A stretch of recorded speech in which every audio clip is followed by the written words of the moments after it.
وَقَضَى رَبُّكَ أَلَّا تَعْبُدُوا إِلَّا إِيَّاهُ، اور تمہارے رب نے یہ حکم فرما دیا، یہ بات طے کر دی بنی اسرائیل کے لیے بھی اور اس امت کے لیے بھی کہ مت پوجنا کسی کو سوائے اس کے، یعنی توحید جو ہے یہ پہلی کمانڈ ہے. اور اس سے پہلے بریکٹ سٹارٹ ہو گئی ہے کہ اگر اللہ کے ساتھ کسی کو معبود ٹھہرایا تو ذلیل و خوار ہو کر جہنم میں داخل کیے جاؤ گے. آیت نمبر 22 سورہ بنی اسرائیل کی.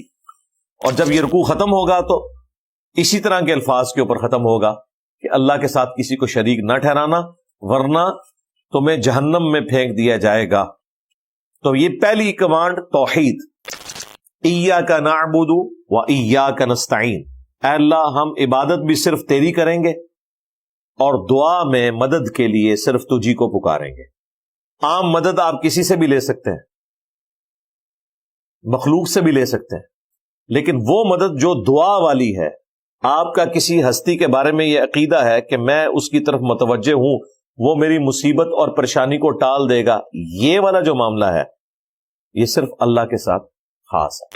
وَإِيَّاكَ نَسْتَعِينُ.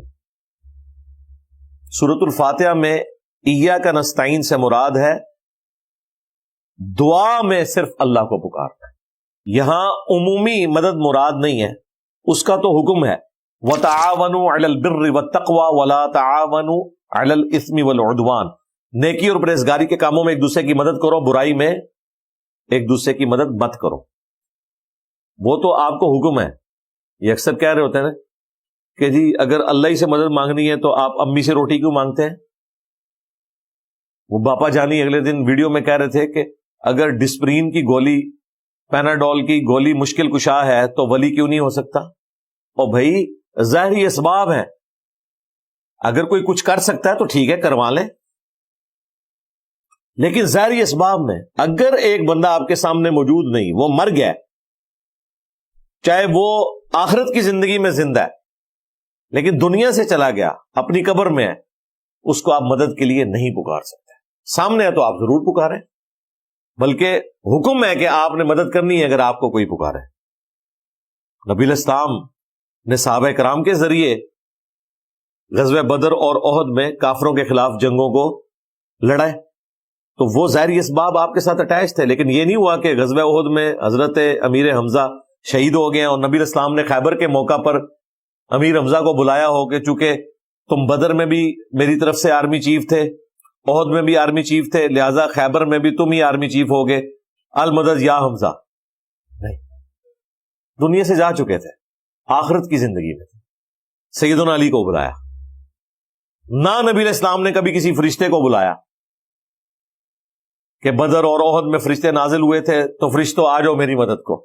نہیں، وہ اللہ کی مرضی ہے فرشتے بھیجے یا نہ بھیجے، ہم نے اللہ کو پکارنا ہے.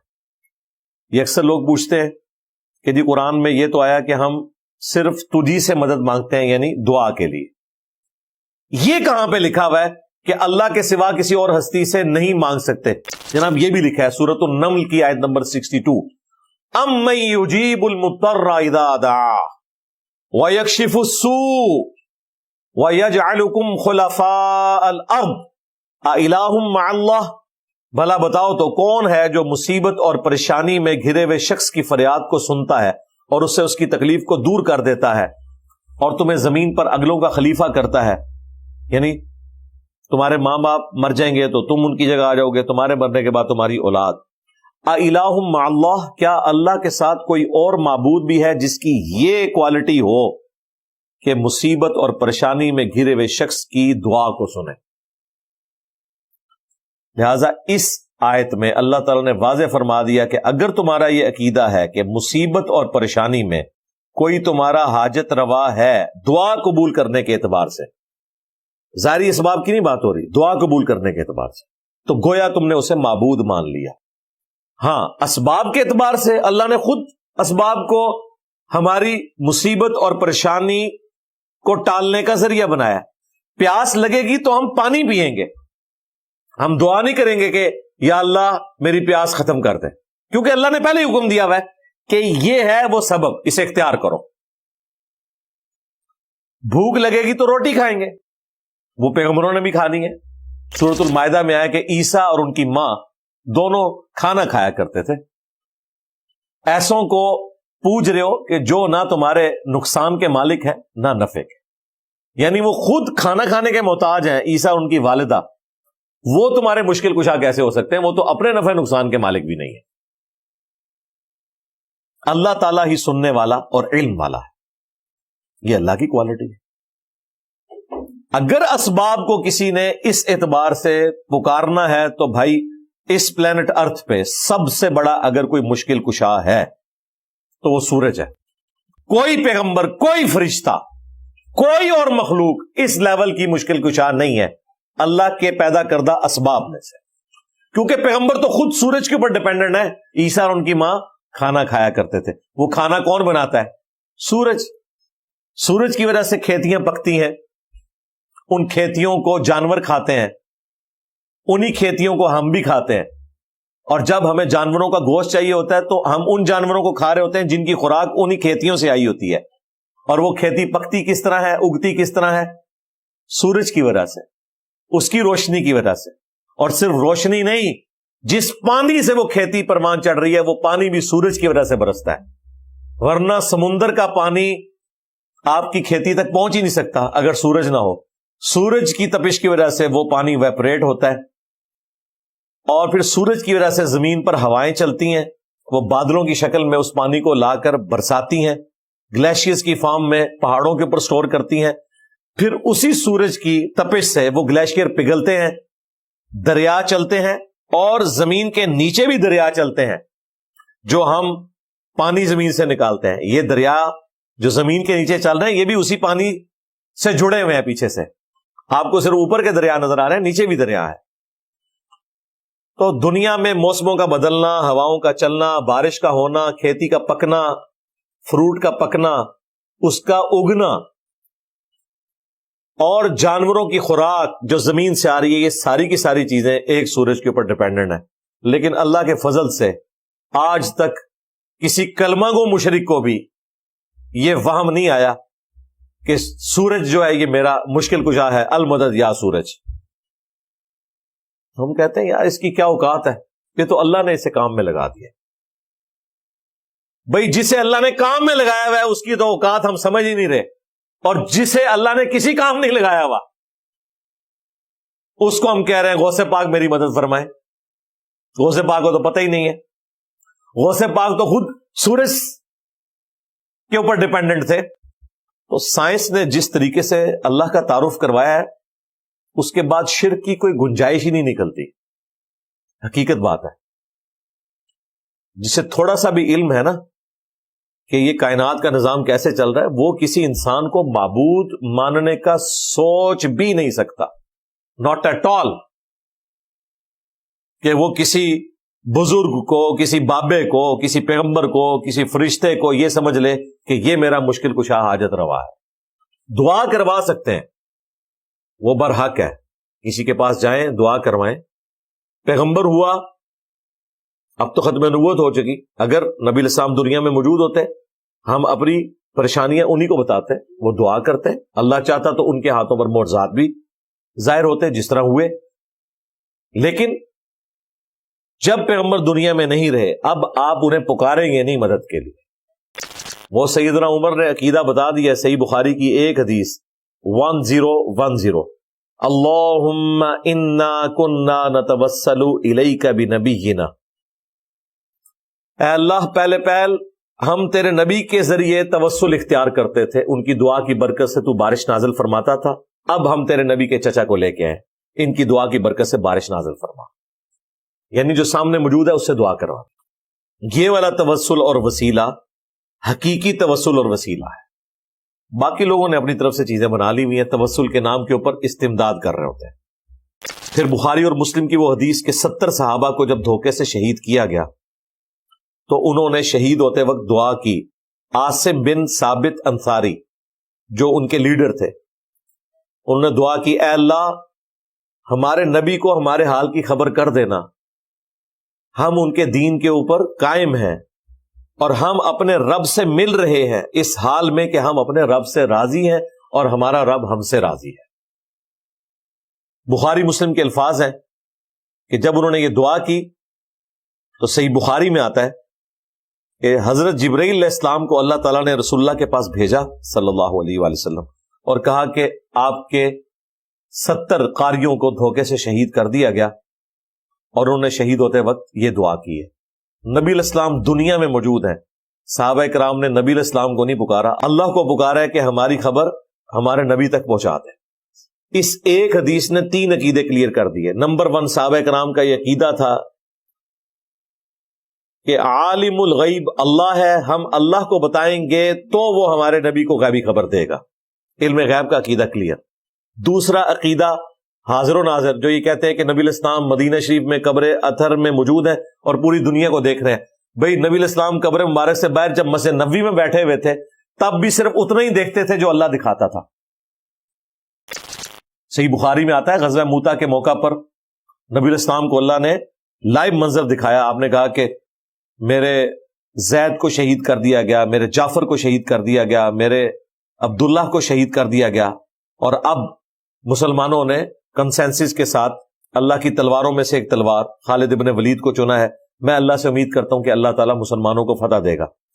اب یہاں پہ منظر دکھایا جا رہا تھا، لیکن عاصم بن ثابت انصاری والا منظر دکھایا نہیں جا رہا تھا، وہ فرشتے کے ذریعے بتایا گیا، لیکن پیچھے اللہ ہی ہے، کسی کے اختیار میں چیز نہیں۔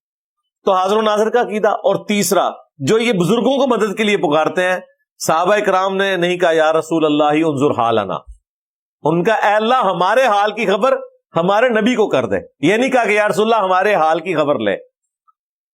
تو غیر اللہ سے مدد مانگنا، استعانت والا عقیدہ، یہ بھی اس حدیث نے کلیئر کر دیا۔ یہ حدیث بخاری میں بھی ہے، مسلم میں بھی ہے، اس لیے میں نے اپنے ریسرچ پیپر دعا صرف اللہ ہی سے، جس پہ ویڈیو بھی ریکارڈ ہے، اسی حدیث کو ایمفسائز کیا ہے کہ یہ ایک حدیث 3 عقیدے کلیئر کرتی ہے۔ اس کے باوجود اگر کسی کو بات سمجھ نہیں آ رہی یا وہ سمجھنا نہیں چاہتا تو ٹھیک ہے، جو مرضی کرے۔ پھر یہ دھوکہ دینا کہ اللہ تبارک و تعالی تک پہنچنے کے لیے آپ کو بیچ میں ہستیوں کی ضرورت ہے، ڈائریکٹ آپ اللہ سے دعا نہیں کر سکتے۔ اس اعتبار سے تو پیغمبروں کی ضرورت ہے کہ ہم نے پیغمبروں کے ذریعے دین سیکھنا ہے، لیکن پیغمبروں نے ہمیں دعا کا سلیقہ یہ بتایا ہے کہ دعا آپ نے ڈائریکٹ اللہ سے مانگنی ہے۔ نبی علیہ السلام سے بڑی کون سی ہستی ہے؟ قرآن میں آیا وَإِذَا سَأَلَكَ عِبَادِي عَنِّي فَإِنِّي قَرِيب۔ اے نبی، جب آپ سے میرے بندے میرے متعلق پوچھتے ہیں نا، ہمارا رب کدھر ہے، ہم اس سے کیسے باتیں کریں، ہم اس سے کیسے مانگیں، تو فرمائے فَإِنِّي قَرِيب، میں تمہارے بالکل قریب ہوں۔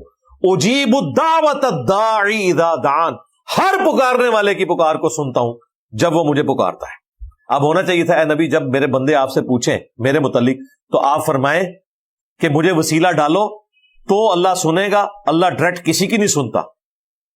جس طرح آپ کو پرائم منسٹر تک پہنچنے کے لیے محلے کے کونسلر کی، ایم این اے کی، اور اس کے بعد وزیر کی، اور پھر وزیر اعلیٰ کی ضرورت پڑتی ہے، اس طرح اللہ تک پہنچنے کے لیے پہلے بابوں کو ڈالو، پھر تابعین کو ڈالو، پھر صحابہ کو، اینڈ پہ مجھے ڈال کے پھر اللہ تک پہنچو۔ نہیں، ہر پکارنے والے کی پکار کو سنتا ہوں، لیکن لوگوں کو بھی چاہیے کہ میرا حکم مانے اور مجھ پر ایمان لائیں جیسا کہ ایمان لانے کا حق ہے، تاکہ وہ کامیاب ہو سکے۔ اسے ہمارے استاد ڈاکٹر اسرار صاحب نے کہا تھا یہ انسانیت کا میگنا کارٹا ہے۔ میگنا کارٹا 16ویں اور 17ویں صدی عیسوی میں جب پوری دنیا کو رول کر رہی تھی گریٹ برٹن، تو وہاں پہ انہوں نے آئین میں یہ چیز داخل کی تھی کہ ہر شہری کا حق ہے جو ہماری سلطنت میں رہتا ہے کہ وہ اپنے حکمران سے ڈائریکٹ اپنا مسئلہ ڈسکس کر سکتا ہے۔ اس قانون کا نام انہوں نے رکھا تھا میگنا کارٹا۔ اور دیکھیں آپ کو یورپ اور امریکہ میں برکات نظر آ رہی ہیں، قانون کی حکمرانی نظر آ رہی ہے، وہ تو اس سے بھی آگے جا چکے ہیں۔ پرائم منسٹر سے تو کہنے کی ضرورت نہیں ہے، عدلیہ آپ کے مسئلے کو حل کرے گی۔ اس لیے تو آپ پرائم منسٹر ہیں تو ایک ڈاکٹر چھوٹے سے ہاسپٹل کا وہ آپ کو ڈانٹے گا کہ تم میری اجازت کے بغیر کس طرح اندر آ گئے، کیونکہ اسے پتا ہے کہ پرائم منسٹر مجھے نہیں فارغ کر سکتا، جوڈیشری اتنی مضبوط ہے، میں اپنی ڈیوٹی صحیح دے رہا ہوں۔ ڈیوڈ کیمرون کو نکال دیا تھا نا ڈاکٹر نے، اور وہ بھی سوری بول رہا ہے، کس طرح ڈرا ہوا ہے۔ یہاں ہمارے پرائم منسٹر کسی ہاسپٹل میں چلے جائے تو اسے خوش کرنے کے لیے پہلے جعلی مریض لٹائے جاتے ہیں، اور اگر زیادہ کہیں مریض موجود ہوں تو غائب کر دیے جاتے ہیں کہ یہاں سے راستہ ذرا کلیئر کرنا ہے۔ یہ فرق ہے۔ تو انسانیت کا میگنا کارٹا ہے، وَإِذَا سَأَلَكَ عِبَادِي عَنِّي فَإِنِّي قَرِيبٌ أُجِيبُ الدَّعْوَةَ الدَّاعِ إِذَا دَعَانِ فَلْيَسْتَجِيبُوا لِي وَلْيُؤْمِنُوا بِي لَعَلَّهُمْ يَرْشُدُونَ۔ پھر سورہ المؤمن میں جو آیت مبارکہ ہے، وَقَالَ رَبُّكُمْ، اور تمہارے رب نے یہ حکم فرما دیا ہے، ادعونی استجب لکم، اے میرے بندو مجھ سے مانگو میں تمہاری دعاؤں کو قبول کروں گا۔ ان الذین یستکبرون عن عبادتی، بے شک جو لوگ ہماری عبادت سے تکبر اختیار کریں گے، ہم سے دعا نہیں مانگیں گے، میں انہیں ذلیل و خوار کر کے جہنم میں داخل کروں گا۔ یہ سورہ المؤمن سورہ غافر کی آیت نمبر 60 ہے۔ المؤمن الغافر ایک ہی سورت کے دو نام ہیں۔ یہ آیت مبارکہ نبی علیہ السلام نے تلاوت کی، سنن ابی داؤد میں حدیث ہے اور جامع ترمذی میں۔ آپ نے فرمایا الدعاء هو العبادہ، دعا ہی تو عبادت ہے۔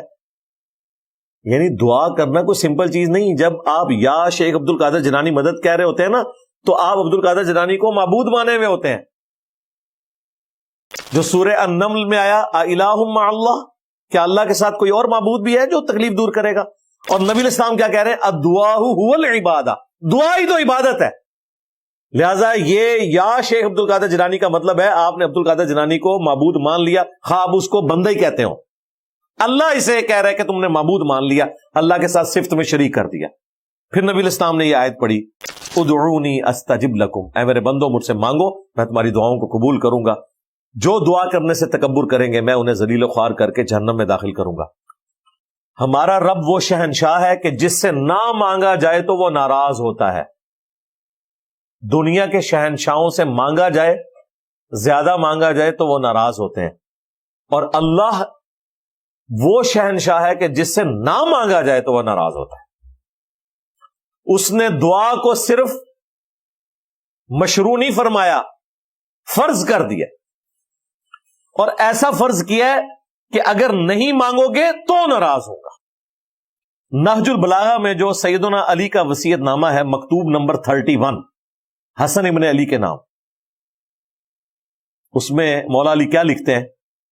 جب وہ جنگ صفین سے واپس آ رہے تھے تو انہوں نے سیدنا حسن ابن علی کے لیے وصیت لکھوائی اور کہا کہ یہ اس بوڑھے باپ کی وصیت ہے اپنے بیٹے کے نام، جو زندگی کے بہت سے نشیب و فراز دیکھ چکا ہے، ان قریب میں نے فنا ہو جانا ہے اور باقی رہنے والی اللہ کی ذات ہے۔ اے میرے بیٹے حسن، اللہ تعالیٰ اس کائنات کا مالک ہے اور اس نے محض اپنے فضل سے ہمیں اجازت دی ہے کہ ہم اس سے مانگیں تاکہ وہ ہمیں عطا کرے۔ اس نے محض اپنے فضل و کرم سے ہمیں اجازت دی ہے کہ ہم اس سے سوال کریں تاکہ وہ ہمارا سوال پورا کر دے۔ اے میرے بیٹے حسن، اللہ کی بارگاہ وہ درگاہ ہے جس نے اپنے لیے کوئی دربان بھی مقرر نہیں کیا کہ جس کے ذریعے تم اپنے رب تک پہنچو۔ تم ڈائریکٹ اپنے رب سے دعا کر سکتے ہو۔ دیکھیں وہ وسیلے بھی ختم کر دیے، ورنہ مولا علی یا علی مدد سکھانا ہوتا تو پہلے حسن ابن علی کو سکھاتے نا۔ مولا حسن کو بھی تو علی کی مدد کی ضرورت تھی نا، اور وہ اپنے بیٹے کو کہہ رہے ہیں تمہارے رب نے اس چیز کو مشروع ہی نہیں ٹھہرایا اس حوالے سے کہ لازمی ہو کہ تم نے بیچ میں کسی کو ڈال کے پہنچنا ہے، تم اپنے رب سے مانگو، وہ عطا کرنے والا۔ تو سیدنا علی کی یہ جو وصیت ہے بالکل فٹ ان بیٹھتی ہے، وَإِذَا سَأَلَكَ عِبَادِي عَنِّي فَإِنِّي قَرِيبٌ أُجِيبُ الدَّعْوَةَ الدَّاعِ إِذَا دَعَانِ۔ میں نے اس پہ اس لیے تفصیلی گفتگو کی کہ توحید ہی اس کائنات کی پیدائش کا مقصد ہے۔ توحید کی وجہ سے انبیاء کرام نے تکلیفیں اٹھائیں، قربانیاں دیں۔ توحید کی وجہ سے اہل البیت علیہم السلام کو اپنی جانوں کا نذرانہ پیش کرنا پڑا۔ توحید کی خاطر صحابہ کرام علیہم رضوان نے تکلیف اٹھائیں، اور سب سے بڑھ کر اللہ تعالیٰ کے جو سب سے محبوب بندے تھے انبیاء کرام علیہم السلام، ان کو کن کن تکلیفوں سے گزارا گیا۔ صرف توحید کی خاطر. توحید اللہ کو اتنی پیاری ہے کہ اس نے اپنے پیاروں کو بھی تکلیفوں سے گزارا ہے توحید کو اسٹیبلش کرنے کے لیے. اور یہاں لوگوں نے توحید کو کسی کھاتے میں نہیں سمجھا ہوا. اس ورڈ کو بولنا بھی ایک کوئی مذہبی توہین سمجھا جاتا ہے. یعنی یہ دیکھیں توحید کا ورڈ ہی اتنا ان کے لیے ہاربل ہو جاتا ہے کہ انہیں سمجھ آ جاتی ہے کہ بس اب بابوں کی شامت آ جائے گی جو کہ توحید کا لفظ سامنے آ گیا. اور ظاہر ہے یہ حقیقت ہے, یہ لازم و ملزوم ہے. ایک اللہ کا جب ذکر ہوگا تو اللہ کے مقابل جو ہستیاں کھڑی کی ہوئی ہیں خواہ وہ انبیاء ہی کیوں نہ ہو, ان کا ذکر بھی پھر اسی طریقے سے ہوگا کہ توحید اسٹیبلش ہو. جو اللہ تبارک و تعالی نے قرآن حکیم میں عیسیٰ ابن مریم کو سینٹرڈ کر کے اتنی سخت گفتگو فرمائی. لقد کفر الذین قالوا ان اللہ هو المسیح ابن مریم, بے شک وہ لوگ کھلا کفر کر رہے ہیں جو کہہ رہے ہیں کہ اللہ ہی عیسیٰ ابن مریم. فمن یملک من اللہ شیئا, تو بتاؤ اللہ تعالی کا کوئی کیا بگاڑ لے گا. ان اراد ان یہلک المسیح ابن مریم, اگر اللہ تعالیٰ ارادہ کرے کہ عیسیٰ ابن مریم کو ہلاک کر دے, ان کی ماں کو ہلاک کر دے, اور جتنے زمین میں, اللہ کا کوئی کیا بگاڑ لے گا. توحید اسٹیبلش کرنی تھی, اللہ تعالیٰ نے سینٹرڈ کر لیا عیسیٰ ابن مریم کو, اولو العزم پیغمبر کو, کہ عیسیٰ اور ان کی ماں اور جتنے زمین میں سارے بزرگ ہو گئے, اگر اللہ ان کو ہلاک کر دے اللہ کا کوئی کیا بگاڑ لے گا. غصہ تھا شرک کرنے والوں پر, لیکن سینٹرڈ کیا سیدنا عیسیٰ کو کیونکہ انہیں معبود تصور کیا ہوا تھا. تو اللہ نے فرمایا کہ یہ معبود ہوں تو موت کیسے آئے گی, ہم چاہیں تو انہیں موت دے دیں. اب اگر کسی کا کوئی یہ وہم تھا نا کہ ہم تو معبود نہیں مانتے, ہم اللہ کا بندہ سمجھ کے مشکل کشا سمجھتے ہیں, تو وہ بھی اللہ نے نکال دیا. سورۃ المائدہ ہی میں آگے چل کے 75 نمبر آیت میں, مل مسیح ابن مریم الا رسول قد خلت من قبلہ الرسل, عیسیٰ ابن مریم تو نہیں تھے مگر ایک رسول ہی نا, ان سے پہلے بھی کئی رسول گزر چکے. وَأُمُّهُ صِدِّيقَةٌ, اور ان کی ماں ایک سچی عورت تھی. كَانَا يَأْكُلَانِ الطَّعَامَ, دونوں روٹی کھانے کے محتاج تھے. دیکھو ہم اپنی آیات کتنی کھول کھول کر بیان کرتے ہیں, پھر ان کو دیکھو کہاں الٹے پھرے جاتے ہیں. کیا اللہ کے سوا اَفَتَعْبُدُونَ مِن دُونِ اللَّهِ, من دون اللہ بھی کہہ دیا عیسیٰ اور ان کی والدہ کو, حالانکہ وہ حزب اللہ تھے. من دون اللہ اس لیے کہا کہ اللہ کے مقابلے پر کرسچن نے ٹھہرا لیا تھا. کیا تم اللہ کے سوا ان ہستیوں کی عبادت کر رہے ہو جو نہ تمہارے نقصان کے مالک ہیں نہ نفع کے. یہاں بھی شیطان داخل ہو سکتا تھا کہ چونکہ کرسچن حضرت عیسیٰ علیہ السلام کی عبادت کرتے تھے, اس لیے اللہ تعالیٰ نے کہا کہ عیسیٰ ابن مریم کی عبادت نہ کرو, وہ روٹی کھانے کے محتاج تھے. ہم تو بزرگوں کی عبادت نہیں کرتے, ہم تو انہیں اللہ کا بندہ مانتے ہیں. لیکن اللہ نے ساتھ ذکر کر دیا کہ نہ وہ تمہارے نقصان کے مالک ہیں نہ نفع کے. اگر عیسیٰ اور ان کی والدہ کسی کے نقصان اور نفع کے مالک نہیں تو بابت شاہی کوئی نہیں. عیسیٰ کے جیسا ہے ہی کوئی نہیں, تیرے بابے تھے شاہی کوئی نہیں.